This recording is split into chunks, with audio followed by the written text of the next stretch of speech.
জ্ঞান সমাপ্ত হয়, পূর্ণ হয়, মানুষ পূর্ণাঙ্গ জ্ঞানী হয় যখন আসমানি এলেম, কোরআন সুন্নাহর এলেম মানে, তখনই তার জ্ঞান পূর্ণ হয়। তো এই আয়াতের মধ্যে আল্লাহ তাআলা বলতেছিলেন যে পৃথিবীর অগণিত মানুষ এখনো আছে, এখনো অসংখ্য অগণিত মানুষ পৃথিবীতে যারা মনে করে মৃত্যু পরবর্তী কিছু নাই, নিঃশেষ হয়ে যাওয়া, শেষ, লোকটা এবার শেষ, যা কিছু প্রাপ্তি অপ্রাপ্তি দুনিয়া। আসলে বিষয়টা এটা না।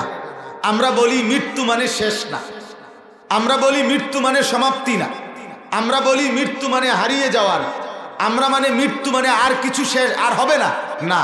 মৃত্যু মানে নতুন অধ্যায়ের শুরু, মৃত্যু মানে নতুন জিন্দিগির শুরু, মৃত্যু মানে নতুন আরেকটা পর্ব শুরু। সেটা আমরা বুঝলাম কোত্থেকে? ওয়াহির মাধ্যমে।